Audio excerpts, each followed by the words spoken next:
Hello, good morning, everyone. Good afternoon for those who are in Europe. We are very happy because it is a Saturday again, and the United States Spiritist Federation is bringing to you in a series of talks another talk, this time with our friend Dan Assisi. But before we introduce Dan Assisi, as always, we like to start with our prayer. And so we are going to invite each and every one of you to join us in this prayer. And we pray for the assistance and guidance of the good spirits, the benefactors that have been with us and guiding us in this journey of learning and improving ourselves through Spiritism, through spiritual values. We ask for the guidance and protection of our guest speaker, Dan Assisi, and for all of us, that we may be with open hearts and open minds to gather everything that he's about to give to us through his talks. And we ask permission to start this talk. So today we also have something else to announce. Not only we are broadcasting to the YouTube channel of the United States Spiritist Federation, but for the first time we are also broadcasting through the International Spiritist Council YouTube channel, the TV Say. So check TV Say or the United States Spiritist Federation. So let us welcome Dan Assisi, and I'm going to introduce him. Hello, Dan. How are you doing today? Good. Hello, everyone. It's a pleasure to be here with you. Thank you so much. It's always wonderful to have you here and to have you share with us your expertise, your knowledge, and your joy, because it's always so wonderful to listen to you talk. So Dan Assisi, he's a founding member of the Spiritist Institute, a nonprofit organization dedicated to advancing Spiritism and the English-speaking world, the executive director of the California Spiritist Association, and the host of the Spiritist Conversation podcast. Dan speaks about Spiritism and spirituality in the US and abroad, and has given talks in over 60 cities in 4 continents, and is finishing, well, actually, he finished already his first book, Our Road to Damascus. Daniel holds a doctorate degree in education and a master's in public administration with a graduate certificate in public policy from the University of Southern California. So without further ado, let us start hearing and what Danielle is going to present to us today. Hello, everyone. Thank you, Josada. Thank you for that lovely introduction. It is a pleasure to be here with you guys today. I am very excited that we are also having a chance to talk to our folks here in the US, but also abroad. So a big thank you to the United States Spiritist Federation for this chance for us to get together, and hi to our friends at TV Say as well. It's really exciting to have Spiritists throughout the world connecting and having a chance to be with each other. Today, you're going to have to put up with me for a little bit. Hopefully we're going to do about 15 minutes or so, unless I get really excited and continue to babble. And we're going to talk about a new command, from selfishness to selflessness. That is our topic. And after that, we are going to have a chance to interact with questions. If you're out there, we would love to have you interact. We love when you say hello and send us questions along the way. I will do my best to keep monitoring your comments here. And if there's something that pops up in the middle, I will tackle it. If not, we'll have a chance to do that in the end. So once again, I am really thrilled to be with you here today. I know that it's a Saturday, and I appreciate that you could be doing other things with your time. And remember that these talks are always available too on YouTube, so you can always go back to them if there is too much going on in your life right now. But But why this topic then? Why these things? So, and are you giving me a commandment? What is this thing about a new commandment? What does that mean? Well, let me tell you a little bit about why I find this topic interesting. Whew, for a while now, I've been thinking a little bit of how did we get here, right? What's going on in the world, and how can we make it a better place to begin with? And I think all of us can agree that things are, a little rough right now. So I think that we can start thinking about the fact that, the world is in trouble. Let's just be honest a little bit. There are lots of different things going on in the world. We have, obviously, COVID, which has changed the way we lead our lives. We also have had so much conflict throughout the world, be it into armed conflict or, increased rates of violence in different places. We are still having tons of trouble or valuing every life in this planet, and we still are treating, especially in our country as well, some people differently than others. So we're still struggling quite a bit with social justice, racial equity. So there's so much going on. And from an outside perspective, it can look like the world is really in trouble. So we're struggling. We're struggling as a group of people. We are struggling as neighbors. We are struggling as countries. We're struggling as human beings. We're struggling in finding a way to lead our lives that would lead us both to happiness and at the same time will help us respect each other and live together with each other.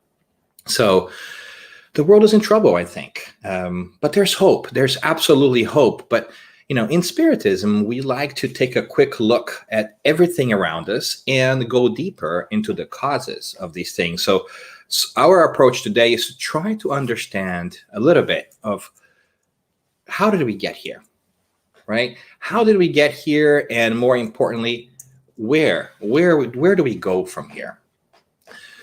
At the end of the day, when I think about all of this, I really start thinking about our moral compass. What is it within our preconceived ideas or our world construct?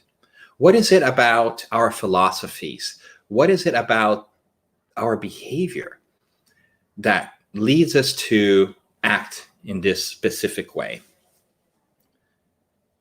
And that's interesting because the way that we are behaving, it's not necessarily, collectively, right? I'm not pointing fingers here. It's not necessarily working out great for us because never in the history of mankind have we had so much comfort, so much technology, and so many resources. Yet, never before have we had so much strife when it comes in, when it gets to quality of life. And why do I say that? I say that because we have an indicator that's been rising, and that is the level of suicides. And that indicator tells us that even if we have all these great things, even if we have all this great technology, and we can probably say that never in the history of humankind have we had so much ease in living and having food on our tables and so forth. And yet, with all of those things, if we were really making sense of the world around us, we would have less and less people wanting to end their physical lives. So the fact that there's so many people who are still opting to exit this life, thinking that they will be done with life in general and that they will simply disappear, is an indication that we as a society are not happy, that we're not finding our stride. And so the question that comes to my mind is, if all of this is true, then what is our moral compass? What is this thing that we have taken in, that we use to guide our lives? And are there any tweaks or changes that we may be able to do to make us perhaps feel a little happier, understand the world better, and not lead ourselves to think that we should check out of life? And that could lead us perhaps to be kinder to each other and therefore happier in the world in general. So that's the rationale behind all of this. So this whole idea of a new commandment really isn't about telling you what to do or not to do, but it's really, as you're going to see, as I will develop later, this idea that we may be missing an important piece of our Western traditional thinking that we need to bring in these important times that we live in, so that we can both live in harmony with each other, but also find more fulfillment in our lives. And that's what we hope to get to. But if you will indulge me, we need to build some context and talk a little bit about things. And I want to offer you a way of looking at it too, that is not just as binary as, it's not as binary as, right or wrong, right? So one of the things that we can look at in our Western tradition is this important set of moral ethics, which I think many of us might know as the 10 Commandments. And the 10 Commandments are 10 laws or 10 suggestions or recommendations. Well, we're pretty sturdy in the beginning, right? Come from Moses to help us live in harmony with each other. And you might have seen this before. It's, thou shalt not have no other God before me. Thou shalt not make unto thee any graven image. Thou shalt not take the name of the Lord in vain, or honor your father and your mother. Thou shalt not kill. Thou shalt not commit adultery. And all these things. But I think we can agree that a lot of these rules that we're told that we could not do or that we should do, a lot of these 10 commandments, these 10 rules are still happening today. I mean, you should not kill or murder is still happening, right? And you should not commit adultery. I think we can all agree that we are having tons of, relationship problems out there. So clearly, this idea of having a set of 10 things that we do or specifically do not do to lead us into social stability and social harmony is not suiting us as it should. And so could it have, do we need anything else? Do we need more rules? Do we need more commandments? What are we missing here, and how are we here? Well, one theory I want to share with you is this little video that I'm going to show you now, and hopefully the sound's going to come through, of why is it that the world is in shambles a little bit. So let's see straight from Moses here. Let's see.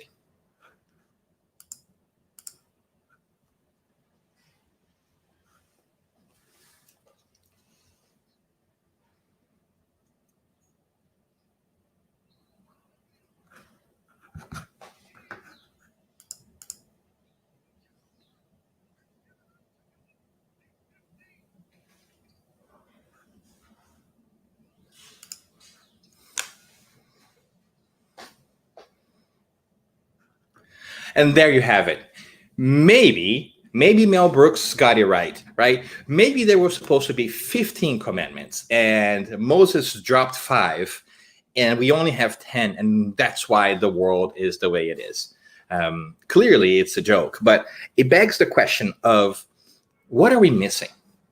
What are we missing here? Is there some other divine wisdom that we could have, that we would have access to if Moses didn't give us, didn't drop that extra tablet with the extra 5 commandments, right? Clearly, does not explain why the world is perhaps struggling a little bit, but it gives us a sense that these 10 commandments, this idea that we could be given a list of what to do or not to do, mainly what not to do here, would be enough, would satisfy our rational minds, and would speak to our hearts about things in general. So where do we go from now? Well, the thing about the 10 Commandments that's very interesting as well, and I think that's about us thinking about things in general, is this idea that things can be black or white, right? That on one side, if we don't obey these 10 commandments, then we are selfish or we are bad people. And the other side, if we obey all these 10 commandments and obey this punch list of things to do, we are good people or we are altruistic people.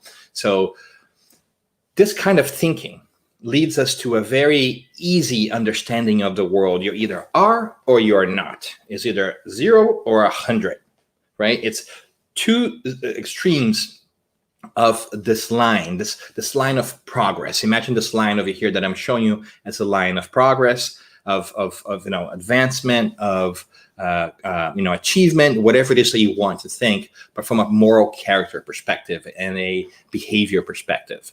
So as we walk the line here from the left to the right, our goal is to leave collectively this place of selfishness where we are harping on each other, struggling with each other, and move ourselves to a place where we are more altruistic. What do I mean by that? When we act for others out of devotion, dedication to their welfare, when we sincerely take care of people's needs because we want to.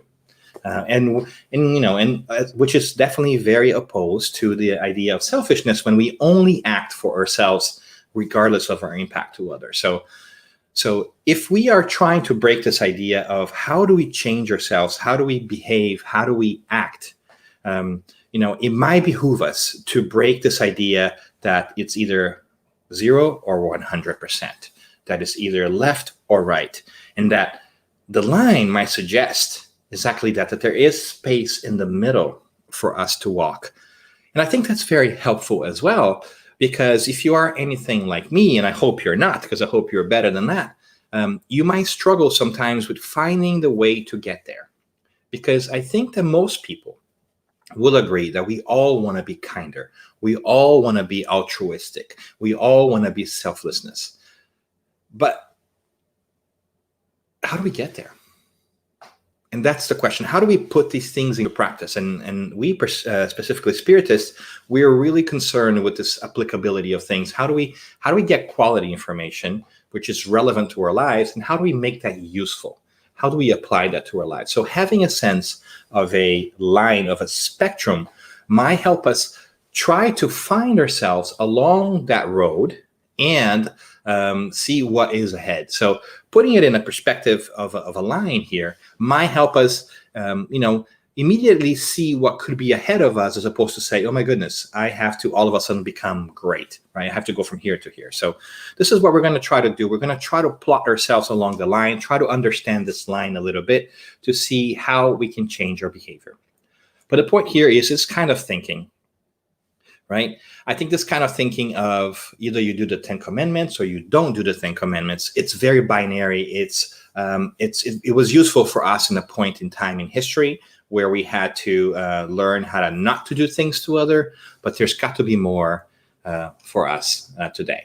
And so as we shift gears here, then we're going to start thinking about another way of looking at the moral compass and the set of rules that we should do.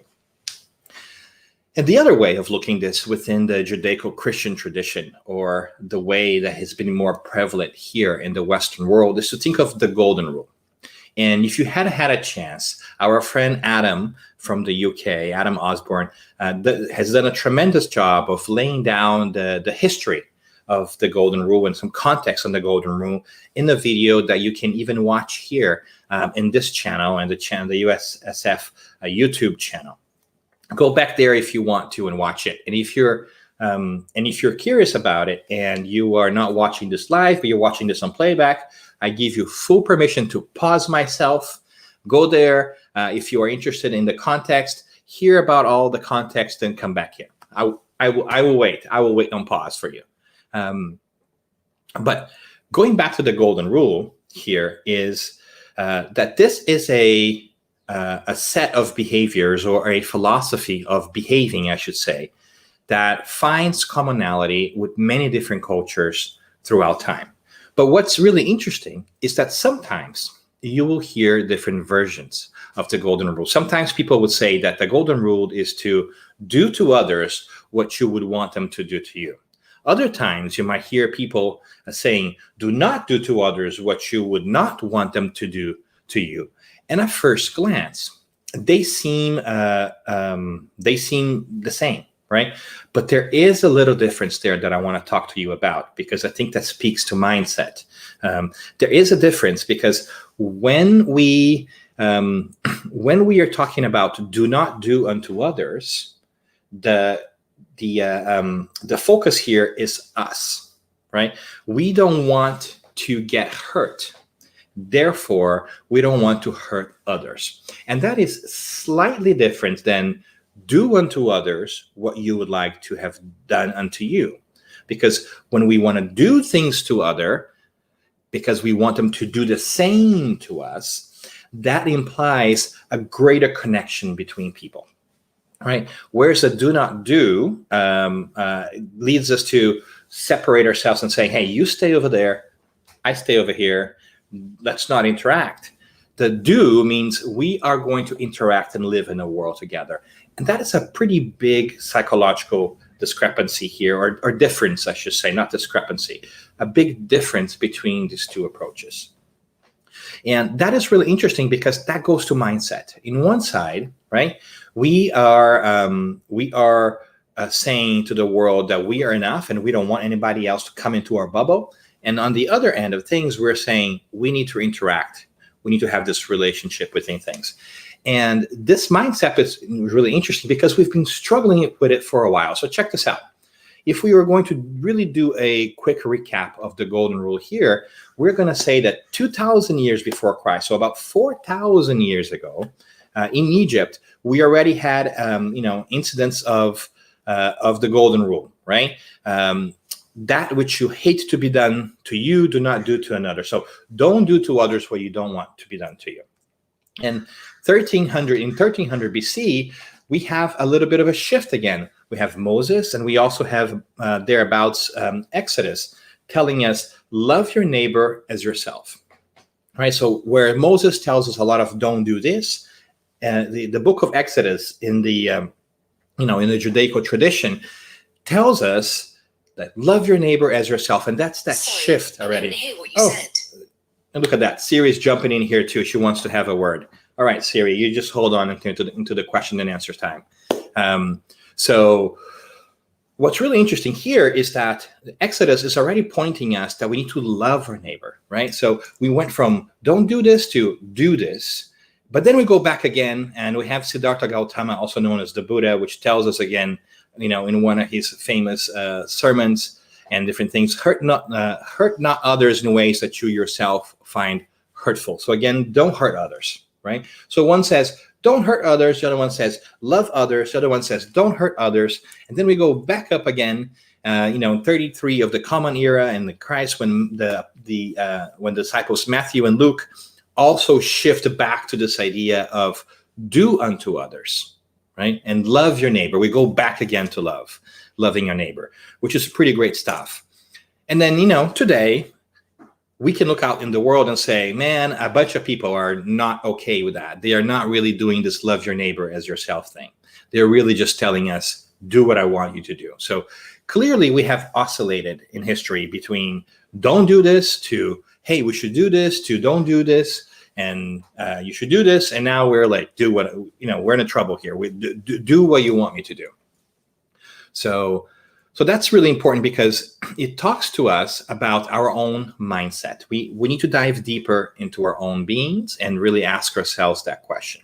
So if with the idea of the 10 Commandments, if with the idea of that early beginnings of the golden rule, we find the approach of not doing to others what you don't want them to do unto you, squarely puts us in the middle of that perspective. We are the lens in which the world operates.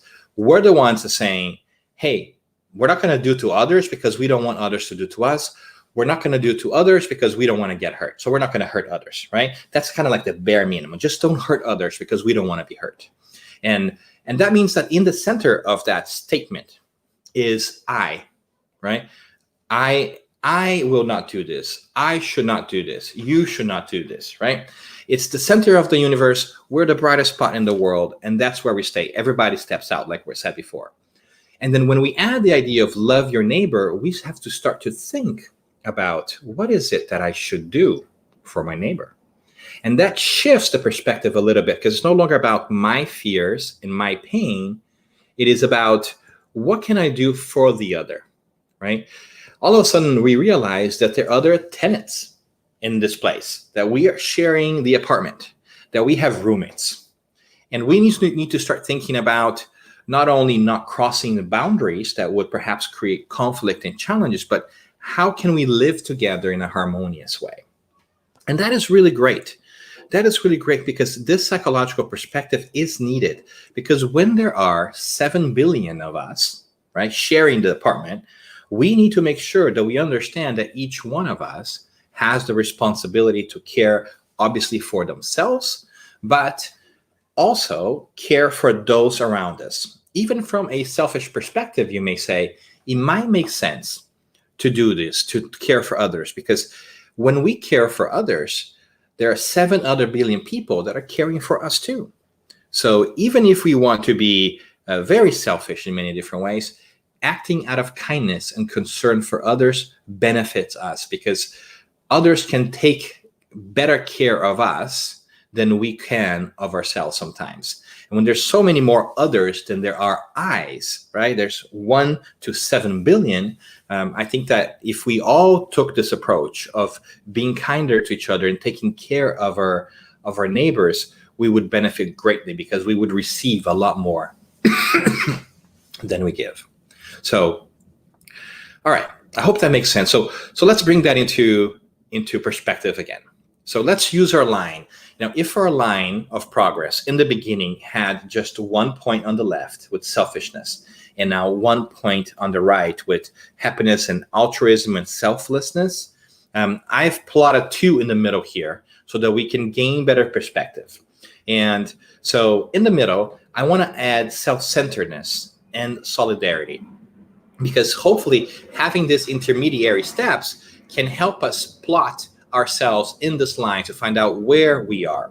So if selfishness is just doing whatever it is that we want to do because we want that thing and we don't care about the result to others, right? Self-centeredness, I want to call it self-centeredness, is a little bit different. That is a stage further along where you are doing things because you like them, but you're not stepping on other people to do it. You might bump into them, but it's not because you're doing that on purpose. It's just because you're oblivious that they are there. You're so self-centered that you're not thinking about others. And sometimes you might bump into them and cause damage, but you're not intentionally saying, I'm going to do this regardless of what other people think. You're just not thinking about it. It's a step forward, right? You are not just doing whatever it is that you want at any cost. You're just trying to be happy. You just haven't realized that there are people around you. Step number 3 on the line here will be the next phase of this, when we have developed a little bit of empathy and we realize that we should help each other out, right? That we should do things out of solidarity. This is when maybe we live together with other people and we realize that, they are hurting or they're sick and we should take care of them because they would do that to us too, right? And so in this moment of solidarity, we are farther along the scale of selflessness or selfishness, whichever way you want to see, where we are beginning to stop thinking just about our own needs to start thinking and considering that need of others, even if that need still comes because it benefits us, right? Because when I take care of you and we live together, you will take care of me. That's a good thing. And we're part of this membership. We're part of this group, and we only help our group out. But that's better than, just helping yourself out. So that is a step, psychologically speaking, ahead. And of course, we still have at the other end of things, we still have the idea of altruism or selflessness, when we act to help others, not because we think it's going to benefit us, just because we just feel the need to get there. Because it's very hard, right? It's very hard for us to change behavior overnight. We have this idea sometimes that we either are a good person or are not a good person. We're still psychologically living in that first model that we talked about, where we think it's either yes or no.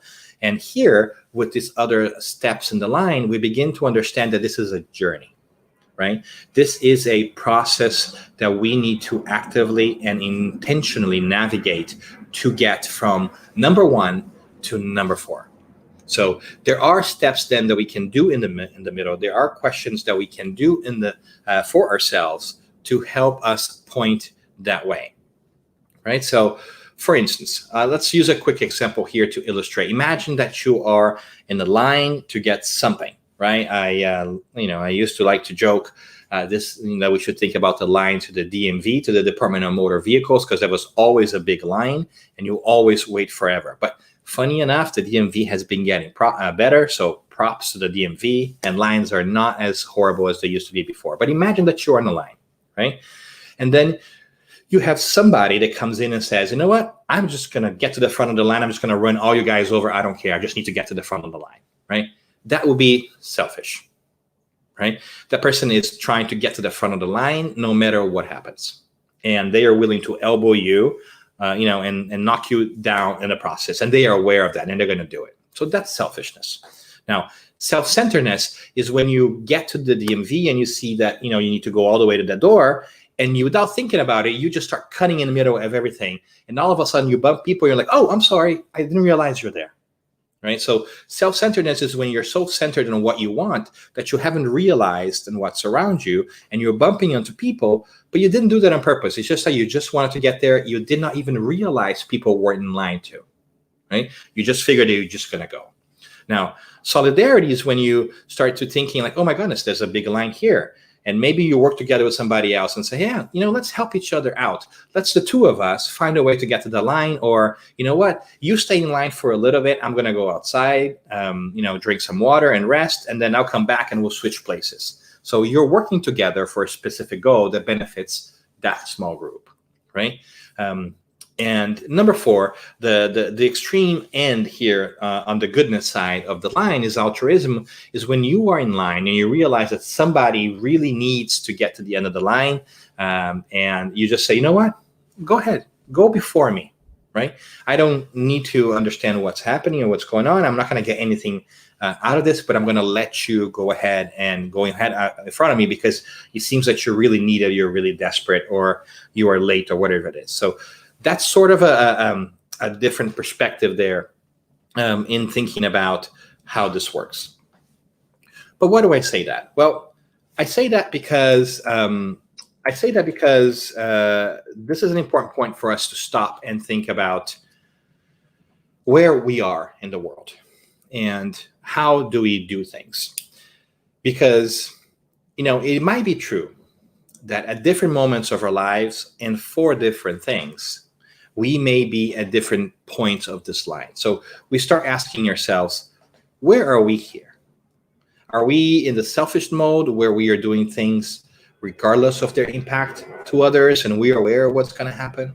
Or are we doing things because we're trying to be happy and sometimes we bump into people? Are we in the self-centered zone, right? Are we in the orange zone over here? Or are we sometimes in between areas? Have we been able to make our climb to the solidarity piece where we are starting to help each other out as parts of the group, but we only help or are interested in helping each other in the solidarity phase because we are part of a group? Or are we farther along? Are we on our way to the blue zone here, so to speak?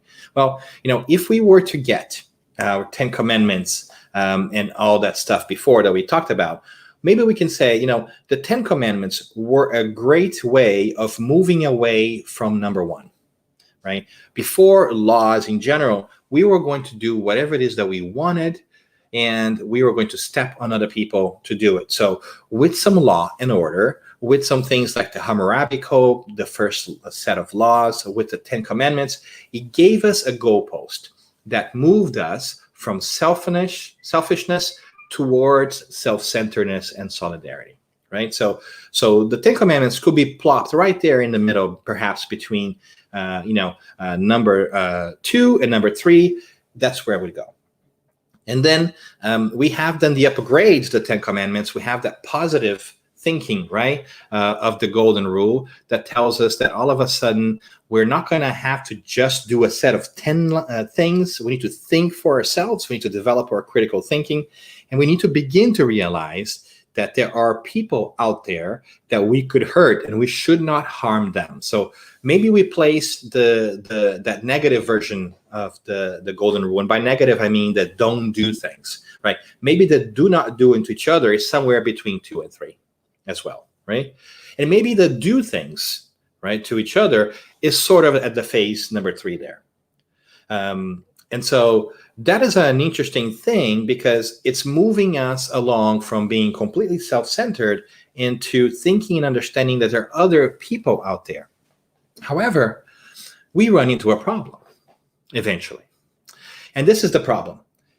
If all we are thinking about is about doing unto others what we would like them to do to us, although that is very noble, we are still running potentially into challenges because I am doing to you what I, Dan, think is best for you.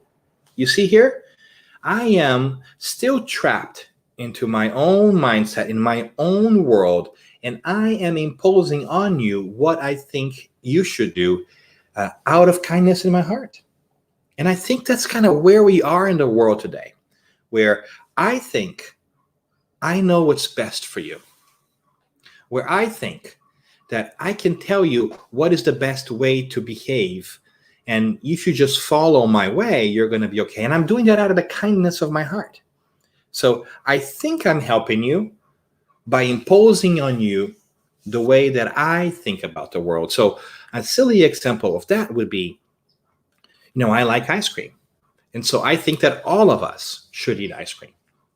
And so I now go and tell everybody that should eat ice cream. But maybe you don't like ice cream. Maybe you're lactose intolerant. Maybe you just prefer something else. But I keep giving you ice cream and try to force you into eat ice cream because I know that because I like ice cream, you should like ice cream too. And in a way, this example seems really silly. But when you extrapolate that to other things, we might begin to understand where we are in the world. Because many of us are trying to push agendas because we think that agenda will make the world a better place. But other people don't necessarily like their agenda. They have their own, which they're also trying to push on us. And so we sit in our chairs, we go about our lives thinking, why is it that other people don't understand that this will solve the world? If they only did what I'm telling them to do, all of us will be in a better place. And this is really dangerous thinking in a way because it makes us assume that what we are doing is right because we like it. And we're indirectly saying that everybody else should bend the way they do things to our way of viewing the world. It comes from a good place, but it can do damage to others. Even good intentions sometimes have negative consequences. And so we find ourselves in this modern place when a lot of us have ideas about how to change the world, and we want to share that with others because we think that's going to help them. But that's not what they want. Yet, we are doing to others what we would like them to do to us, right? We are telling them how to behave because that's the behavior that we would like. And we end up then with these set of rules and people saying, you should act this way or you shouldn't do this way. And they are surprised when other people don't buy in or subscribe to their worldview. Because if it works for them and they're doing it out of the kindness of their minds and their hearts, then why wouldn't other people follow that? It is so obvious, they think. It's so obvious, we think. Need I say more, friends? I mean, we look at our country today, we're politically divided, as if there are only two ways of doing things. One group of people saying you should do things this way, the other group of people thinking we should do things that way, and we cannot absolutely come together. We cannot accept a different way of thinking other than our own, because at the center of all this, at the center of our golden rule, so to speak, mentality is us.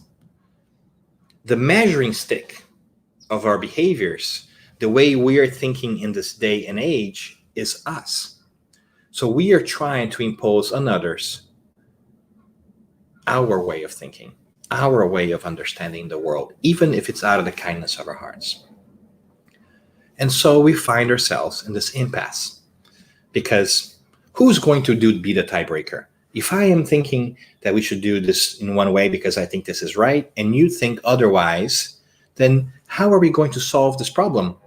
For as long as I continue to act and think just out of my own mindset and set of experiences, and you are doing the same, we have the potential to butt heads and not find resolution. Because it will take one of us to step outside of our own preconceived notions or belief systems to understand the other and be willing to change.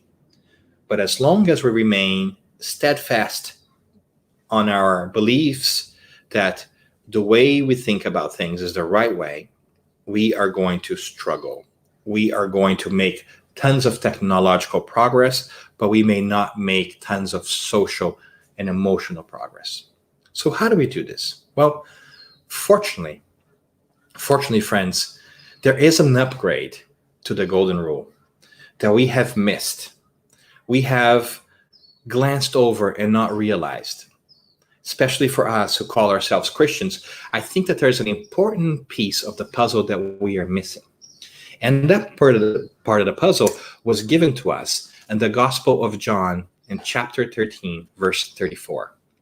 This is a passage at the end of Christ's experience here on earth with us, in that dinner, the Last Supper, when he tells people, "A new command I give you, love one another." And that we know, right? We are already told by the Golden Rule and by Exodus and the prophets before that we should maybe love one another. But here's where he raises the bar. He says, "As I have loved you, so you must love one another." And that gives us pause. Because the upgrade to the Golden Rule here, the version 2.0 of the Golden Rule is, it's not about what we think we should do to others. It's not how we should love others. We should love others as he, the Christ, has loved us. All of a sudden, within our soul, we begin to understand that there is a different goalpost, that we are supposed to rise to a higher level, that we need to change our perspective because we have a new measuring stick. We are no longer supposed to aim for doing to others what we want to be done, but we should instead strive to do unto others what he, the Christ, the most elevated spirit we have ever had notice of in this planet, would do to others. And that is a fundamental shift from everything that we have been told, because we are being asked by divinity, by the Creator, by the good spirits, by whatever is most noble, because the Christ can also be understood as the personification of divinity, of everything else that's most noble. He was such a high level of understanding, of ethical living, of comprehension, that he was able to see the world from a different perspective. And he is a new measuring stick. And what is that new perspective then, you ask? Well, fortunately, we are very well equipped to understand that through Spiritism, because the knowledge that we have developed over time since the 1860s that has led us to re-understand or re-evaluate the teachings of the Christ and see them in a different light, to go back to the origins of his teachings in general. When we think, or we start to think as the Christ did, we shift the perspective outside of ourselves and think of the whole. The Christic thinking about things is a global or is a cosmic one. And if we look at the life of the Christ, we might have some inclinations, might have some tips on how to change this perspective, because he was not about advancing himself. He was not about doing to others what he wanted others to do unto him. He was at a higher level where he was doing to others what they needed, not what we wanted. And through his life, we see that. We see him constantly giving to others patiently, respecting their perspectives. We see the Christ being with everybody around him, never denying company to any people that really wanted to be with him, never favoring some over others. That is an amazing thing. Because nowadays, we're so divided. The color of our skin divides us, our gender divides us, our sexual orientation divides us. We are putting so many barriers to other people because they are not like us, or they do not live the way we want to lead our lives. And yet, the message of the Christ is fundamentally different. He's saying everybody should be worthy of their own choices. And furthermore, he shows us an important concept that transforms our perspective of the world, of the cosmos, and of ourselves. He comes back after he has been crucified. He comes back after death to show us that we continue in spirit form, that this life that we lead, this life, this physical life, in many ways is a life of illusion, because it's not everything. And when we begin to understand that we too are going to do that which he has done, because he has told us that, he says, everything I do, you will be able to do, means that we too are going to survive this physical body, that this physical body is temporary, that we are going to come back. We are going to, quote, resurrect spiritually. And we are going to find ourselves after the end of our lives, still us. And when that happens, it really changes the way we look at life, because it takes away a great amount of the fears we have.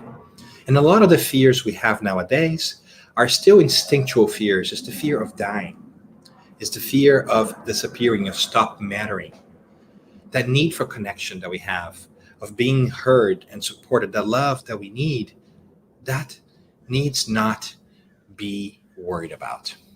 Those fears need not be fed, because if we are going to live forever, then we are going to be okay. We are never going to cease to be who we are. And that's, my friends, I find it so uplifting and so transformative. It's absolutely incredible, because as we begin to understand that we are immortal spirits created by God, a God that we have still trouble understanding, a lot of new paths unfold before our eyes. A lot of new things come to our perspective. First and foremost, we begin to understand how much we are loved, because a greater creator, a greater force that we are unaware of in full, we don't understand completely, created us, and not for a short period of time. That force, that love, created us to be forever. And when we realize that the force has also created everyone and everything around us to be forever in a spiritual sense.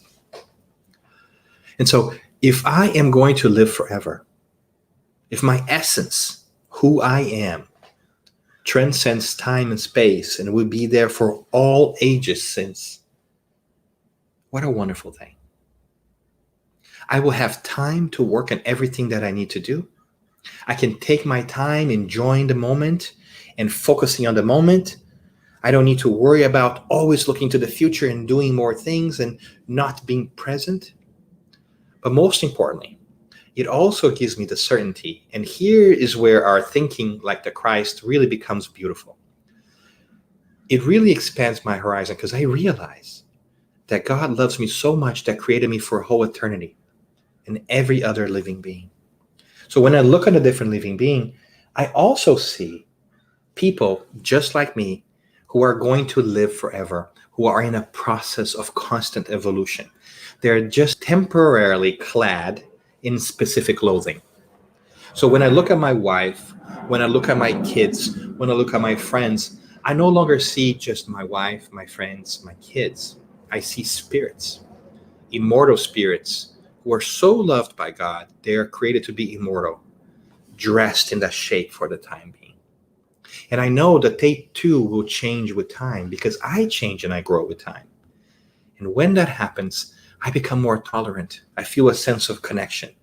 And my heart leaps, because I feel more inclined to help others, because I begin to understand a little bit better why I am here, to grow and evolve, as our good spirits tell us in question 132 of the Spirit's book, but also to help others grow as well, because we are related, we are connected.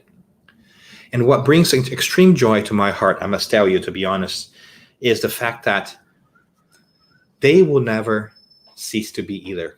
The relationships that we have around us will never stop being. We are just under the spell, this illusion that our relationships are going to end, that when people that we love die, that we have lost and missed them. But that is not the case, because we're immortal. And that means that everybody you love will continue to love you even after they're gone. So if they die, if they lose their physical lives, be it because of old age, be it because of COVID or another illness or an accident, they are going to continue to love you from the other side, much the same way you are going to continue to love him or her from this side. Because after all, when they discarnate, we don't stop loving them, do we? And so now that we know that they're immortal spirits, why do you think that they will stop loving us? Why do we think that we have lost them and they're no longer with us? That is not the case. They are there. We are the ones telling ourselves that we are separated, but we're not separated. We're actually quite a bit connected. And so it is about, at the end of the day, a mind shift. It is about us giving ourselves permission to shift our perspectives and understand that in our journey, we ought to be reminded of this different goalpost, of this different way of thinking that helps us navigate this line, that changes our perspective, that completely transforms the way we see life, so that we can move from selfishness through self-centeredness, work our way towards being kind to each other in solidarity, even if it's in small groups that benefit each other, until we get to a point where we can transform ourselves into something greater. And the interesting piece here is that this process of transformation here is this process of realization of our immortal essence and of love. Because at the end of the day, everything we do is out of a need for love. We have the need to feel loved. We have the need to feel accepted, to feel important, to feel cared for. And in selfishness, we are trying to find that need in things that are immediately available to us in this physical world. And we step on other people to get that love that we think we need. But guess what? What we are seeking is really not love at this point. What we're seeking is an egotistical, selfish way of pleasing ourselves. But that doesn't last. So we keep doing it because we're so desperately looking for that fulfillment outside of ourselves that we will do whatever it takes. But as we begin to realize that there are other people in the world doing the same thing, and we move forward through self-centeredness and solidarity, we begin to understand that the love we seek come not from this world, come not from things and status and achievement, but comes from doing the right thing, from having the consciousness and the conscience of being at peace with ourselves, of knowing that we are doing the right thing and respecting each other, because we have begun to understand who we are as immortal spirits that will never stop being. And therefore, we begin to love ourselves a little bit more and know that we need not step on others, and that stepping on others has consequences for which we are going to have to be responsible, because there is a consequence to every action. So if our consequence is that of pain and suffering to others, we are going to have to bear the fruits of that in a future life. And that transforms us. And these 4 steps then begin to give us a way of moving forward and transforming ourselves. And this transformation can happen as quickly or as slowly as you want. You are in charge. God loves you so much that has put you on this earth so that you can decide how fast and where you go. Because God knows that you need to make those choices. Because somebody else telling you what to do, giving you commandments, giving you perspectives, are not going to teach you how to act and behave because they are just rules. You have to learn the causes and consequences of your own actions and how they interact with each other. You have to learn by doing. That is how we internalize things. And this advancement in this line then can happen as fast or as slowly as you want to. I have spent this past year really reflecting on perhaps one of the greatest personal transformations, the transformation of a man called Saul to a man called Paul. And as you might be familiar with the story, he starts as perhaps the most vehement opponent to Christianity, to early Christianity, and to the ideas contained in the Christ, and then becomes perhaps its greatest exponent. And so I spent the last year thinking about how that happens and what kind of impact it can have on us. And so I'm really glad to be wrapping the whole book thing, because it's been my companion. And in this road, in this line of advancement in many different ways, we find Paul reflected. And Paul is also a reflection of us, right? In the beginning, we act out of selfishness. We just want to get things for ourselves. We're still a level 1. But then all of a sudden, we go to level 2 on our map there, on our line, when we begin to seek happiness for our lives. We begin to stop being as selfish, and we're still searching for things, but something in us is doing it because we think is right, but we're not thinking about other people just yet. And then along the road, we begin to find that we should be kind to others. So maybe we can say that, on the Christian tradition, Saul is going from number 2. He's acting on what he believes is right. He believes that everybody should not listen to this new message of the Christ. And somewhere between 2 and 3, he has an encounter, a mystic encounter with the Christ on the road to Damascus, hence the title of the book.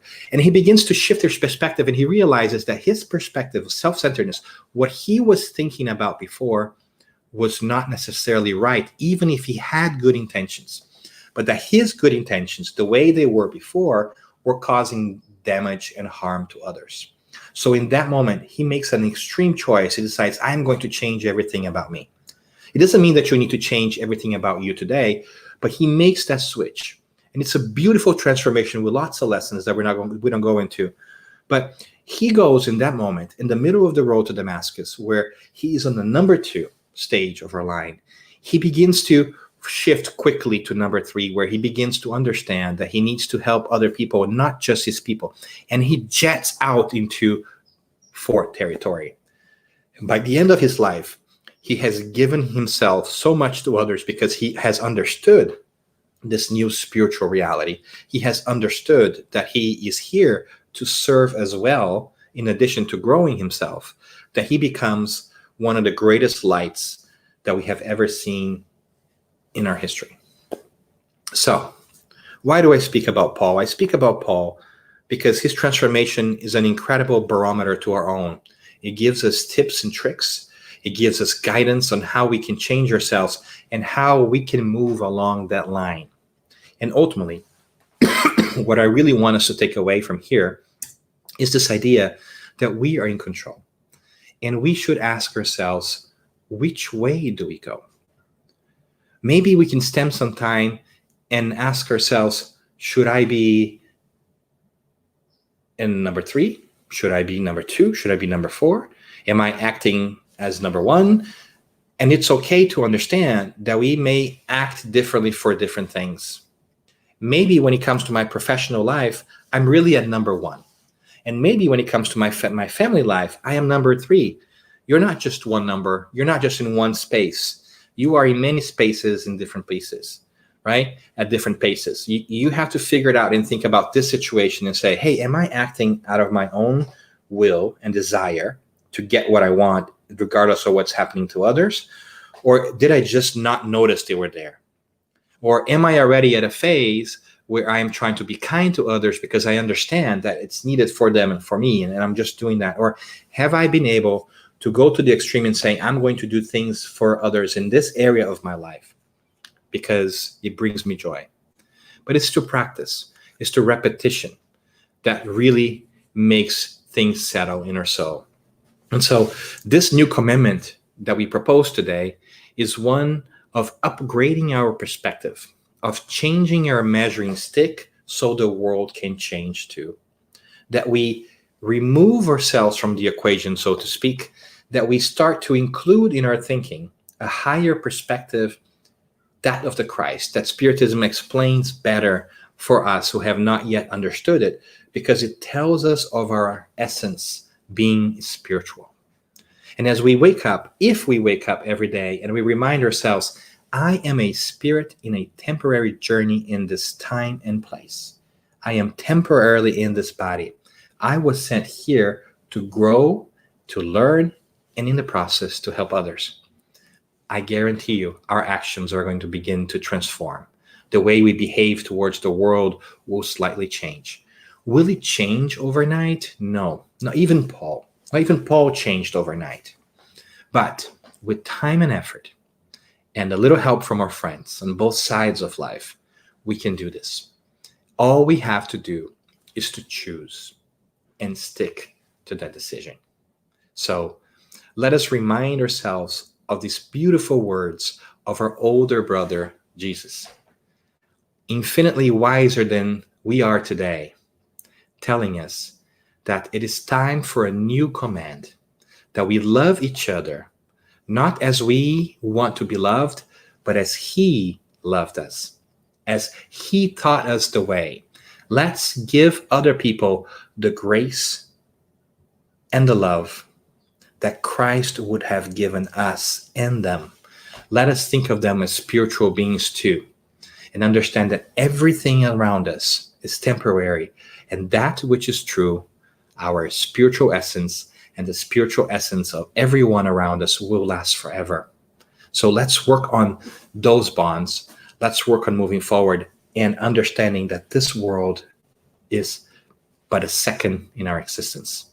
And I think that when we make this shift to spiritual thinking versus physical thinking, when we get to the territory of beginning to think a little bit like Christ, we might find a tremendous joy in our heart too, because we know that everything that we care about, the love with others, love for ourselves, will never be extinguished, that we have absolutely everything we ever need right here and right here.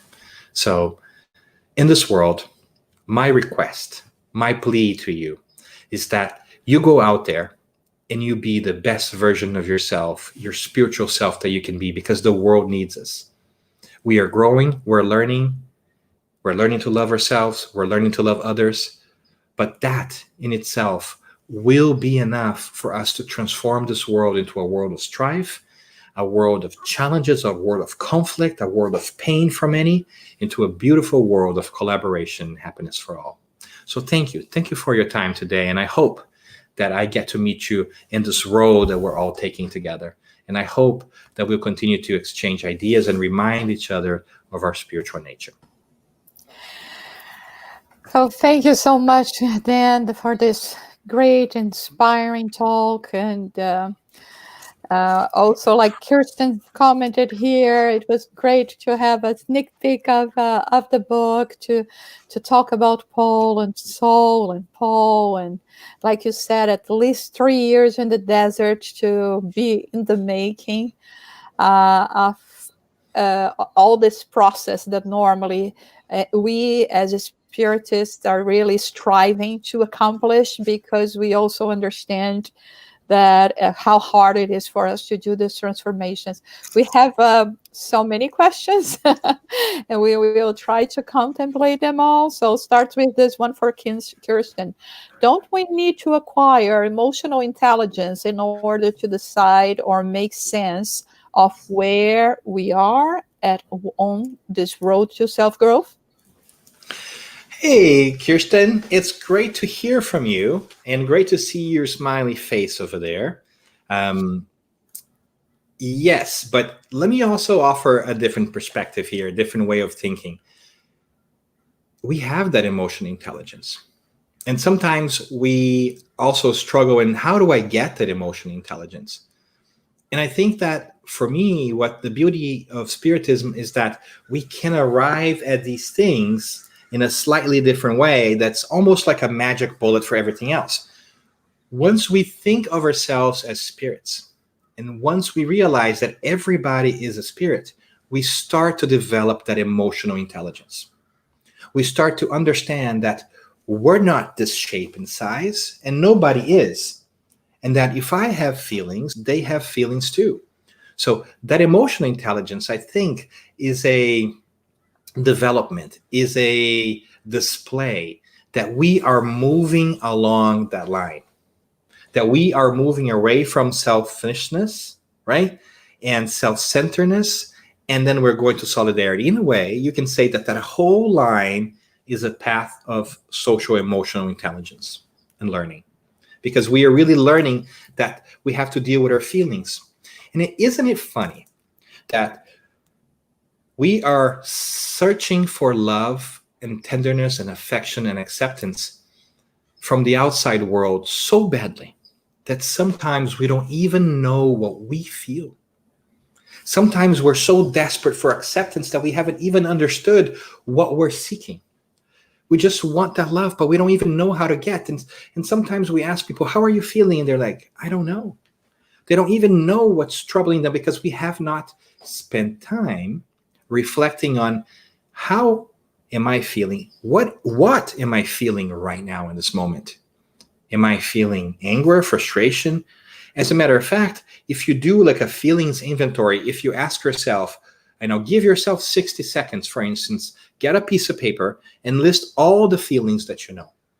There are hundreds of different feelings out there. You can find lists of feelings, right, of social emotional learning and everything else in the web. But people struggle to understand, am I feeling frustrated? Am I feeling angry? Am I feeling abandoned? Like we don't even have the vocabulary sometimes to express how we feel. And that's a problem, because if we don't know how we feel, we don't know what to do to fulfill that need. And if we don't know how to fulfill that need, we are going to be like, blind at night. We are just going to go anywhere trying desperately to get a little bit of fulfillment. And that is why sometimes we step on each other, because we haven't had that journey of understanding ourselves. So in many ways, I feel like this journey of going from selfishness to selflessness, or from selfishness to altruism, is a journey of coming in contact with our own feelings and needs and understanding them. It is very okay, friends, to think of our own needs and feelings. Being altruistic doesn't mean forgetting who you are. It just meaning finding the joy in helping other people, because you cannot forget who you are. God has not created you for you to erase yourself. When we talk about transforming to something else, and those poetic, beautiful images that we get, through literature, through even Paul himself, when he says, it is the Christ that lives in me, he's not saying that Paul does not exist. He's saying that he has found joy in acting and behaving in that line of thinking.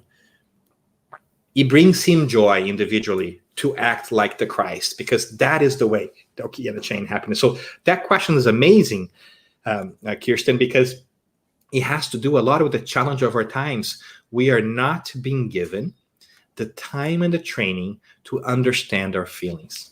And we still struggle. We still struggle even with asking for help to understand our feelings. We still have a stigma, for instance, on people going and talking about mental health. And mental health, it's that struggle with our emotions, with our perception of the world. We still struggle in going to a psychologist. We're so fortunate that today that's not as cliche or not as taboo as it was before. But 10 years ago, people were crazy if they went to a psychologist or psychiatrist. And now we're learning that we all need a little coaching in different parts of our lives to make sense of the world around us, and that we should stop and make sense of the world around us too. The cure to the problems is not going to come from a pill from the outside world. That might help, might be necessary for a while, but ultimately the journey is within. And that emotional intelligence, that social emotional learning that needs to take place, is key to everything else we do. Without that, we are not going to be able to advance the line. So it's a great question, Kirsten. Yeah, thank you, Dan. And in fact, if we think about it, we are even afraid to face our own emotions, So right? scary. So scary. Yes. Yeah. So let's see here. We have a question from Glaucio as well. How to handle those moments when we realize in practice that we are not as altruistic as we would expect? Hi, Glaucio. Another excellent question. And this is a tricky one, I find, because as we begin in our journey from left to right on our line, right, and we begin to try to become more altruistic, we begin to realize as we develop that social emotional stuffing that Kirsten was talking about, and we become more inwards facing, as Jusara was talking about, which is so hard, right? Because we want to not look at our dark spots. We begin to realize that maybe we are not as great as we would like to be.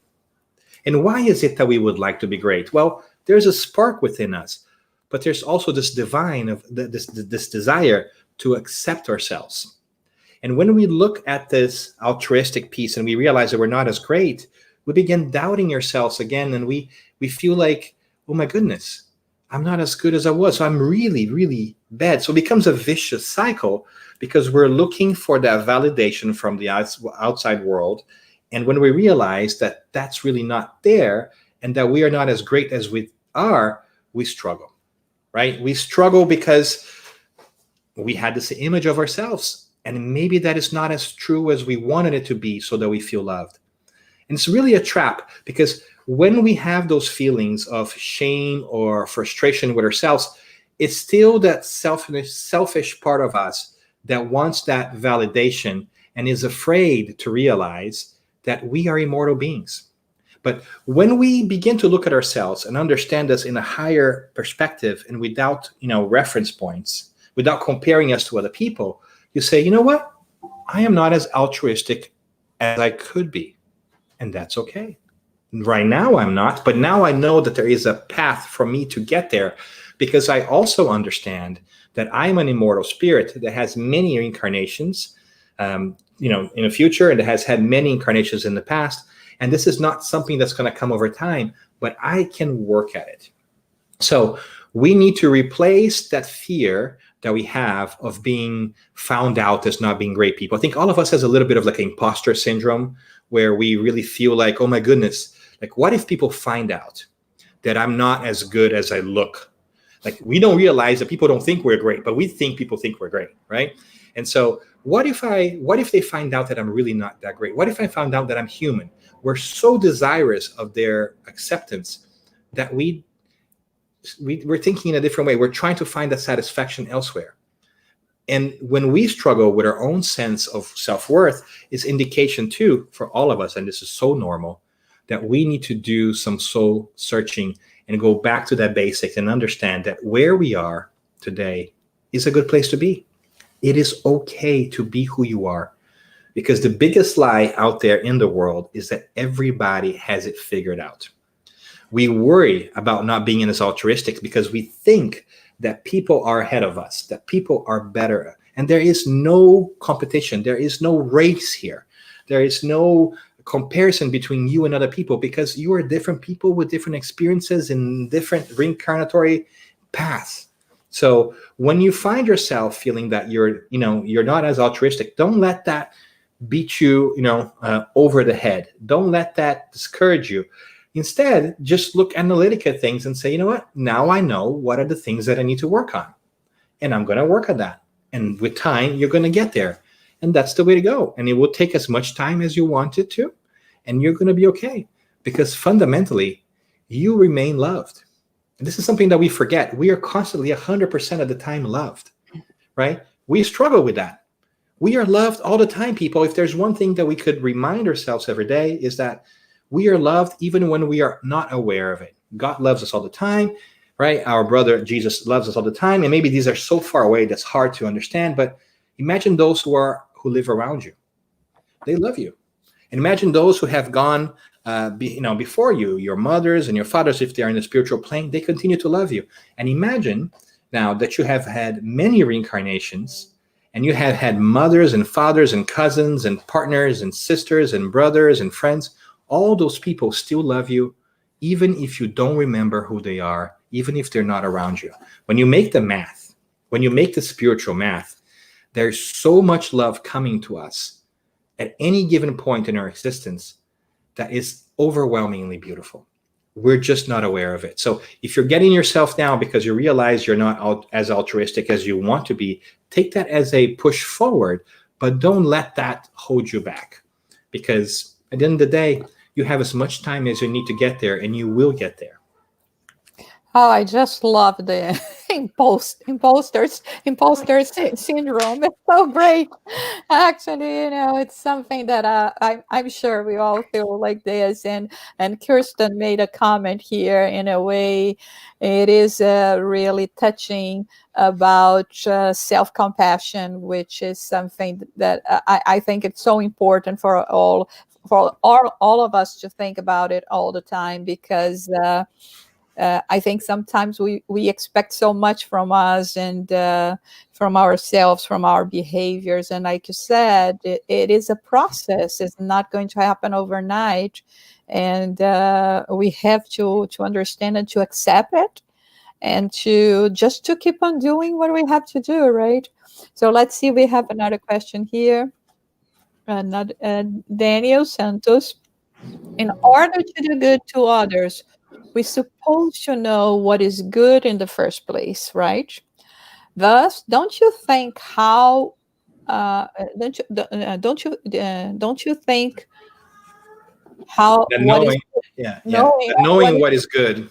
what is good would be the first step? Some people have self-destruction habits, and they want to impose to others in the name of being good stuff. What is your thoughts on that? So, hi, Daniel, and Raphael there on the picture too. Um, yes, I think that's exactly the point that we're making, right? We think we know what's best, but we don't. And I think that is the challenge of our times, because we have imposed on others what we think is best. But when Jesus calls us in that verse in John to love others as he had loved us, it is a clue for us to change our perspectives and understand that our measuring stick, what we think how the world should work, is not enough, because we don't know what is good yet. We know parts of it, right? But instead, if we think how he thought, and he knew way more than we do, right? And he knows way more than we do, then our conception of what is good changes. We're no longer going by what we think is good, but we're learning from him about what is good. So this psychological shift that we're doing from trying to use our moral standards, to judge the world, and not judge in a bad way, but like to make sense of the world. When we shift that to try to use his moral understanding and ethical standards to see the world, it is an exercise of us trying to upgrade our understanding of what really is good.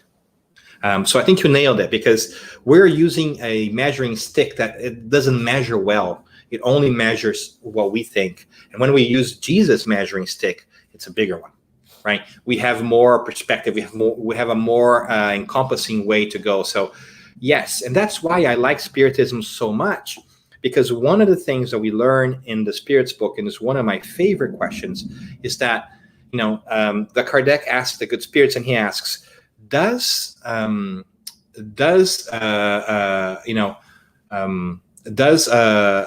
emotional or moral progress come before or after intellectual progress? And the spirits answer, emotional and moral progress is a consequence of intellectual progress. So it always comes after.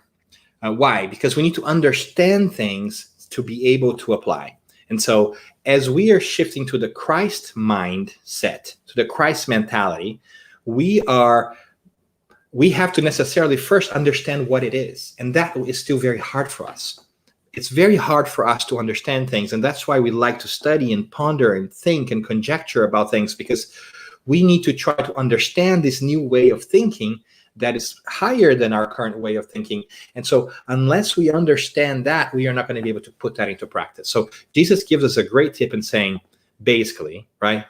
I'm paraphrasing, but don't quote me on this. He's basically saying, don't think and try to solve problems as you would normally do.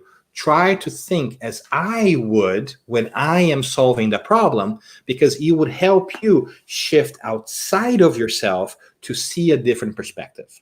And that's key. And that is the hardest part, because, among other things, we also have an interesting version of Jesus that we have accepted throughout history, right? It's a whole different conversation. But, when we look back to the life of Jesus and we look back to what people tell us we should do based on what they understand of the Christ, sometimes these are very different things, right? So I say, ask yourself what version of the Christ you have in your mind and your hearts, and go back and read about his life and his doings and see if that matches. Because the Christ that a lot of people tell you about these days is a Christ that chooses some people over others, that, it's not really accepting.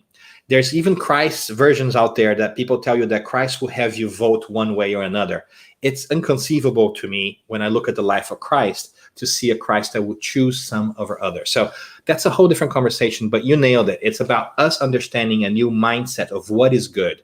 And the closest to good that we have ever seen on this planet is the Christ. So if we think that we can get a little bit closer to him, we are going to get a little bit closer to the ultimate good. Okay, so we have one last question before we go. One that is unfortunately quite common, and people feel this way so many times. When I do good, I'm not appreciated, so I lose the motivation to continue doing good. What should I do? Guilty as charged, right?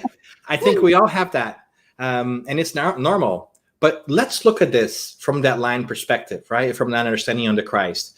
You see, the challenge here, and that is why it's so hard for us, is that we are operating on outside validation.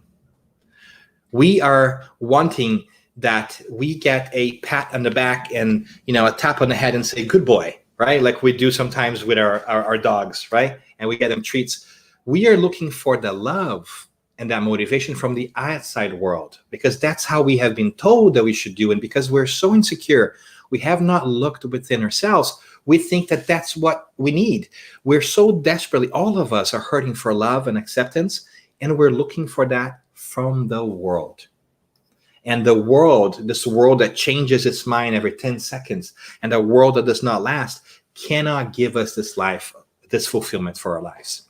And so what if we changed that perspective and said, instead of outside validation, I am going to spend some time with me in the inside, and I'm going to ask myself whether I did a good job, whether that was really good, right? Because it's a lot easier to get that outside validation because it takes no effort, right? Because somebody else is giving you. But that happiness that comes from the outside world won't make us happy forever. It just lasts a tiny little bit. Right? But the happiness that the Christ gives us, that one lasts, it tells us.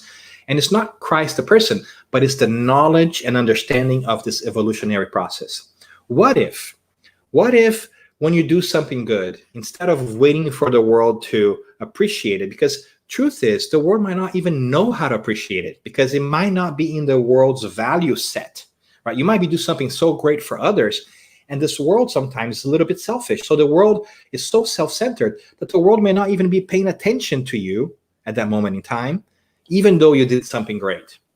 But you know what you have done. In your conscience, in your mind, you are going to be able to tell. And guess what? It's also okay for you to be happy with yourself for something that you've done. Sometimes we feel the sense of guilt and saying, oh my goodness, I feel like I should not be happy about what I've done because I'm not a good person. No, it's okay for you to reflect and say, you know what? I think I did that well. That's good. I think you can give yourself a pep talk too, right? But it is true that we're seeking fulfillment from the world. And it's nice when the world gives us that fulfillment. It's nice, but it won't last because the world will not last. So let's look for our fulfillment elsewhere. Let's look into our hearts, into our minds, and exercise our ability to make sense of things and see if we have done a good job. And I guarantee you that in the beginning, it's hard because you think that you never do a good job. All of us are so, in trouble with ourselves sometimes that we feel like we cannot do anything right. Just like Josara said, like we don't spend time looking into ourselves. But when we do, and we remember that we're mortal beings and that we look from the outside world, we're going to be okay. And if you're struggling, here's a tip. Think about how Jesus would look at and say of the things that you are doing. Not a judge of Jesus, because Jesus is not judging, but if you do something, how would Jesus talk to you and think of you in that moment? If you've done something great, would he be proud of you? I think he would. So just hang on to that. That satisfaction will come, but it requires a little bit of effort, but it's worth it, because once it's yours, it can never be taken away. The world can take things away from you, but when they are yours, they cannot be taken away. Great, Dan. Thank you so much. That was wonderful to have you here. It's always very enlightening, and the way you present and how people can relate. This topic was amazing and so appropriate for everything that we are living now, where we're being invited to really, truly think outside of the box. Although now we are all basically confined in ours. And so we normally see and ask if our guest speaker would accept to do the final prayer for us. But if you're tired, we can do it. Now, I'll be glad to. Thank you, Josara, for the invitation. Thank you for all the friends who are there. We saw so many different names there. I saw Justin, I saw Abby. Kirsten is obviously there. We saw Glaucio. So many people. Audimar, Jose. Thank you so much, guys, for spending the time with us. And thank you, too, if you're watching this on video. It's great that the USSF has given us this ton of resources for us to go back to and use and listen to that. So thank you from the bottom of my heart. And it'll be my absolute honor to raise our thoughts together in this moment and try to connect to that which is greater, to calm our minds and our bodies for a second, to breathe in this second, this moment in time, and just take it all in and tell us ourselves that even though the world outside is going through a lot of transformations, that lots of things are happening and seem sometimes very scary and very difficult, and sometimes we don't know where things are, in this moment, right here, right now, we are okay. We are okay right now. And so whether we close our eyes or keep our eyes open, let's just celebrate this connection to this moment in time. Let us open our hearts to the idea that God, or whatever name you want to call it, the creating force of the universe, has created us to live forever. And that we are going to withstand these difficult times and any other difficult time that will come our way. That sometimes we get frantic because we are worried about things, and that is okay. But let us remind ourselves of our divine spark, of the essence of who we are, that will transcend this challenge, this time. Let us remind ourselves that we have been on this journey from selfishness to selflessness for a while, that we have had many great achievements along the way. Let's celebrate those. There may be parts of our life that perhaps are not as figured out as we would like, but we are on our way, and we are grateful to the good spirits and God that continuously whisper guidance into our soul's ears, that continuously speak to our hearts and inspire us to continue to go forward on our march to selflessness and personal fulfillment. So we ask God for strength to face the problems that no doubt we are going to have to face, because we are here to learn. And also to have a quiet mind and a quiet heart to take in this good advice from the good spirits that surround us. To be able to listen, to stop, to make time to reflect about who we are and what we are, immortal spirits. May we have the fortitude to start our days thinking about the opportunities we are going to have to practice everything that we have learned, and remind ourselves that we are here in this place, in this life, because we were prepared for it.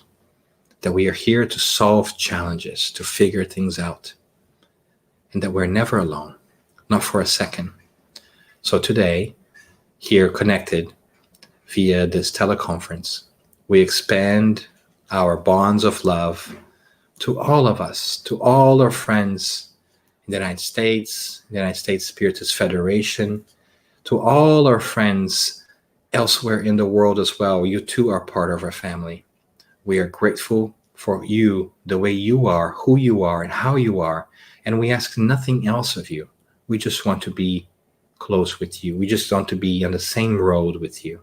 And we are honored that you're there with us. May we continue to grow in understanding and in love. And may we always, always have the love and support from God above. So be it. Thank you. So before we close, just a reminder, next Saturday, October 24, we will be back. This time we will have our friend Daniel Ortiz.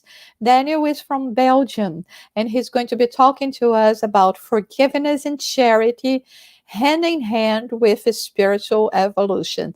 So we will see you next week. Thank you, everyone. Thank you, everyone from TVC. Thank you, everyone from the United States Spiritist Federation, all of you that are following us on this journey, our series of talks every Saturday at 11 a.m. U.S. time.